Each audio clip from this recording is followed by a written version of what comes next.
Hello friends, welcome back to our YouTube channel Sarita's Planet. तो स्वागत है आप सबका अपने इस यूट्यूब चैनल में। और हम आ गए हैं एक नए लेसन प्लान के साथ। तो अगर आपको और भी कोई लेसन प्लान चाहिए किसी भी टॉपिक से रिलेटेड तो आप मुझे कमेंट बॉक्स में कमेंट कर दीजिएगा। मैं पूरी कोशिश करूँगी कि मैं आपके लिए वो लेसन प्लान लेके आऊँ।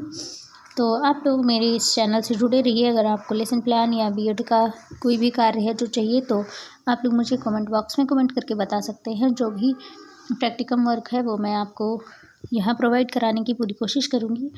तो ये चैनल विशेष रूप से इसलिए बनाया गया है ताकि यहाँ पे मैं बीएड से रिलेटेड जो भी है लेसन प्लान है और माइक्रो टीचिंग के लेसन प्लान है, जो भी आपको चाहिए आप कमेंट कर दीजिएगा, मैं आपको वो प्रोवाइड करा दूँगी। तो या फिर मैं कोशिश करूँगी कि मैं आपको ज़रूर वो लेसन प्लान दूँ। तो यहाँ पे आप लोग देख सकते हैं ये लेसन प्लान क्लास 6 का है। तो आप लोग को किस तरह से बनाना है ये मैं अपना इस वाले वीडियो में मैं आपको पॉइंट टू पॉइंट बताऊंगी कि किस तरह से आपको बनाना है। तो देखिए फ्रेंड्स, यहाँ पे सबसे पहले विद्यालय का नाम लिखेंगे, फिर छात्राध्यापिका का नाम और उसके बाद आता है दिनांक, फिर विषय, फिर क्लास, फिर वर्ग, फिर कालांश और अवधि। तो विषय है नागरिक शास्त्र कक्षा 6, वर्ग 1, कालांश 5 और अवधि 40 मिनट। तो ये वाले लेसन प्लान 40 मिनट के ही होते हैं। तो फाइनल टीचिंग के जो लेसन प्लान होते हैं वो 40 मिनट का ही होता है। तो यहाँ पे देखिए आज का टॉपिक है क्षेत्र पंचायत।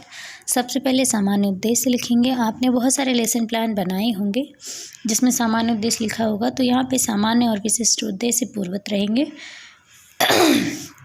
विशिष्ट उद्देश्य में तो पॉइंट आते हैं, सामान्य उद्देश्य पहले की तरह रहेंगे। तो विशिष्ट उद्देश्य में पहला उद्देश्य है ज्ञानात्मक उद्देश्य। इसमें मैंने 2 पॉइंट लिखे हैं। पहला पॉइंट है छात्र क्षेत्र पंचायत के बारे में जान सकेंगे। दूसरा पॉइंट है छात्र क्षेत्र पंचायत के कार्यों के बारे में प्रत्यास्मरण कर सकेंगे। अगला पॉइंट है बोधात्मक उद्देश्य। इसमें भी मैंने 2 पॉइंट लिखे हैं। बहुत ज़्यादा प्लान बनाने की ज़रूरत नहीं है। आप उतना बड़ा प्लान बनाइए जिससे आप जैसे आप 40 मिनट में अगर पढ़ा रहे हैं तो बच्चों को अच्छे से समझा सकें, क्योंकि एक टाइम जो होता है क्लास का एक पीरियड वो 40 मिनट का ही होता है। तो यहाँ पे आप उस हिसाब से प्लान बनाइए कि आप 40 मिनट में वो प्लान ख़त्म कर सकें। तो दूसरा यहाँ पे है बोधात्मक उद्देश्य। इसमें भी मैंने 2 पॉइंट लिखे हैं। पहला है छात्र क्षेत्र पंचायत के कार्यों की व्याख्या कर सकेंगे।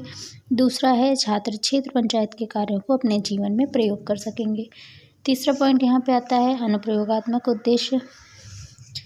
छात्र क्षेत्र पंचायत के कार्यों का अपने हित में चयन कर सकेंगे। अगला पॉइंट है छात्र क्षेत्र पंचायत के कार्यों के प्रति सचेत रहेंगे।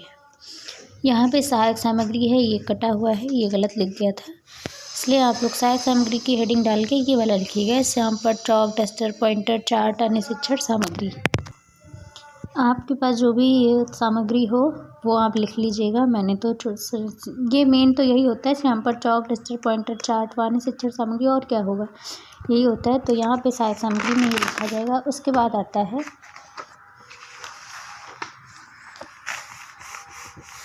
उसके बाद फिर आप प्रश्न पूछेंगे। यहाँ पे प्रश्न पूछने में मिनिमम 3 पूछ सकते हैं और मैक्सिमम 5 होंगे। मेरे में भी 5 ही हैं। तो देखिए सबसे पहले 3 कॉलम बनाने हैं। पहले कॉलम में लिखना है छात्राध्यापिका कथन, फिर छात्र कथन और अगले कॉलम में लिखना है श्यामपट्ट कार्य। तो पहला है भारत की अधिकांश जनसंख्या कहाँ निवास करती है? तो गाँव में निवास करती है। अगला क्वेश्चन है गांव की शासन व्यवस्था को क्या कहते हैं? ग्राम सभा कहते हैं। ग्राम सभा को अन्य किस नाम से जाना जाता है? ग्राम पंचायत के नाम से जाना जाता है। कई ग्राम पंचायतें मिलकर क्या बनाती हैं? तो यहाँ पे छात्र उत्तर देंगे कि क्षेत्र पंचायत बनाती हैं। अगला क्वेश्चन है क्षेत्र पंचायत के बारे में आप क्या समझते हैं? तो यहाँ पे लास्ट क्वेश्चन जो होता है वो समस्यात्मक होता है ताकि आप आगे उसको समझा सकें। तो इसलिए यहाँ पे छात्र को नहीं पता है तो ये क्वेश्चन हो जाता है समस्यात्मक। आपको मिनिमम 3 क्वेश्चन और मैक्सिमम 5 क्वेश्चन में ही आपका अपना टॉपिक का जो उत्तर है वो समस्यात्मक निकालना है ताकि आप फिर आगे समझा सकें। तो यहाँ पे अगर इसमें मेरी कोई त्रुटि हो तो आप लोग इग्नोर कर दीजिएगा। मैंने कोशिश की है कि मैं आपको सही सही लेसन प्लान दूँ। तो उसके बाद आता है प्रस्तुतिकरण। फिर आएगी हेडिंग उद्देश्य कथन, जिसमें हम लिखेंगे छात्रों आज हम क्षेत्र पंचायत के बारे में अध्ययन करेंगे। तो यहाँ पे फिर आता है प्रस्तुतिकरण। इसमें बनेंगे 4 कॉलम। पहले कॉलम में रहेगा शिक्षण बिंदु, दूसरे में छात्राध्यापिका कथन, तीसरे में छात्र कथन और चौथे में श्यामपट्ट कार्य। तो यहाँ पे पहले 2 क्वेश्चन पूछे जाएंगे। पहला क्वेश्चन है पंचायती राज व्यवस्था की मध्य इकाई को क्या कहते हैं, तो यहाँ पे उत्तर है क्षेत्र पंचायत कहते हैं। अगला क्वेश्चन है क्षेत्र पंचायत क्या है, तो यहाँ पे क्षेत्र पंचायत बच्चों को नहीं पता है तो क्वेश्चन समस्यात्मक हो जाएगा। अब आपको क्षेत्र पंचायत के बारे में स्पष्टीकरण देना है, यानी कि छात्रों को समझाना है। तो स्पष्टीकरण हेडिंग डाल के लिखना है त्रिस्तरीय पंचायती राज व्यवस्था के बीच की कड़ी को क्षेत्र पंचायत कहा जाता है। छात्र कथन में लिखा जाएगी कि छात्र ध्यानपूर्वक सुनते हैं, और श्यामपट्ट पे त्रिस्तरीय पंचायत राज व्यवस्था के बीच की कड़ी को क्षेत्र पंचायत कहते हैं। तो स्पष्टीकरण को आगे और लिखा जाएगा। पूर्व में से क्षेत्र समिति के नाम से जाना जाता है, किंतु उत्तर प्रदेश पंचायत विधि संशोधन अधिनियम 1994 के तहत सन 1961 ईस्वी में इसे क्षेत्र पंचायत के नाम से जाना जाता था। क्षेत्र पंचायत का गठन खंड की सभी ग्राम पंचायतों के प्रधान तथा लोकसभा और विधानसभा के ऐसे सदस्य जो उन निर्वाचित क्षेत्रों का प्रतिनिधित्व करते हैं जो उस खंड क्षेत्र में सम्मिलित होते हैं। ठीक है, उसके बाद अगला आएगा बोधात्मक प्रश्न। तो यहाँ पे बोधात्मक प्रश्न है, पूर्व में क्षेत्र पंचायत को किस नाम से जाना जाता है। बोधात्मक प्रश्न इससे लिए जाएंगे जो हमने यहाँ पे स्पष्टीकरण दिया है, तो ये क्वेश्चन इसी से बना हुआ है इससे। तो यहाँ पे देखिए उत्तर दिया है छात्रों ने, क्षेत्र समिति के नाम से जाना जाता है। फिर क्षेत्र पंचायत त्रिस्तरीय पंचायत राज व्यवस्था की कौन सी कड़ी है, तो बीच की कड़ी है। ठीक है, अगला क्वेश्चन है क्षेत्र पंचायत के सदस्यों की क्या योग्यताएं हैं, तो ये क्वेश्चन समस्यात्मक हो जाता है। और आगे हम दूसरा शिक्षण बिंदु रहेगा क्षेत्र पंचायत के सदस्य। तो फिर से हम स्पष्टीकरण देंगे। ऐसा कोई भी व्यक्ति क्षेत्र पंचायत का सदस्य निर्वाचित हो सकेगा जिसका नाम क्षेत्र पंचायत की प्रादेशिक निर्वाचन क्षेत्र में अंकित हो।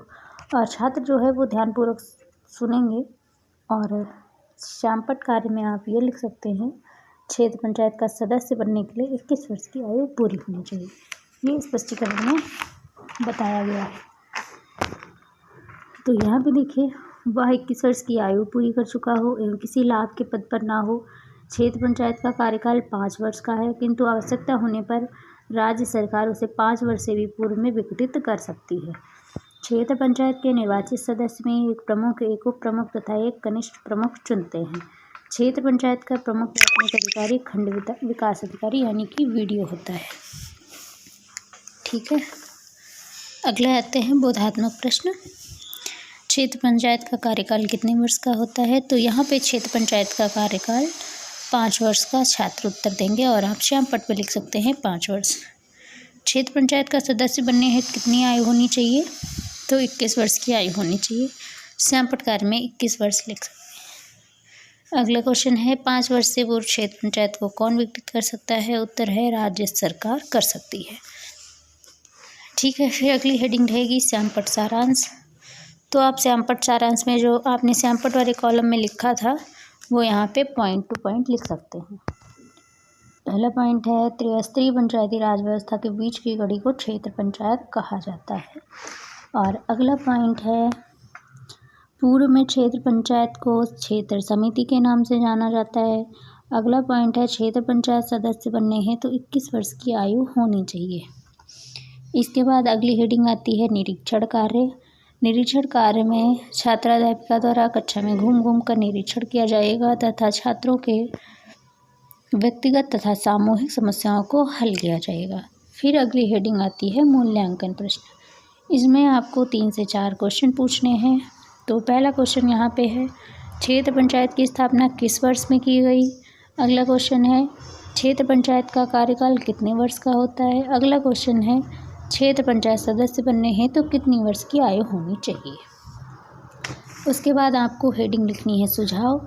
जब आप ये लेसन प्लान पढ़ाएंगे तो जो आपके क्लास में एग्जामिनर होगा या जो कोई भी या फिर आपकी क्लास टीचर होंगी जो आपको देख रही होंगी तो यहाँ पे वो सुझाव में जब आप टीचिंग करेंगे तो सुझाव वाले हेडिंग में इसमें वो पॉइंट लिखेंगे कि आपने अच्छा पढ़ाया है या ख़राब पढ़ाया है या क्या कमी है। तो इसलिए यहाँ पे ये हेडिंग डालनी ज़रूरी है।